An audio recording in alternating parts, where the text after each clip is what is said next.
to this channel. My name is Joseph P. Udoka. You can sing the Nigerian national anthem confidently with these notes. The notes are in treble, alto, tenor, and bass. If you sing it together, if you are in a school or in a group, or you're up to four, you will really like it.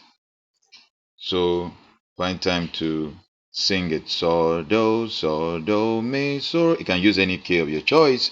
Could be key F sharp, G sharp, A sharp, C sharp, D sharp, or even key A, B, C, D, E, F, or G major. Then the rhythm is just 1, 2, 1, 2, 1, 2.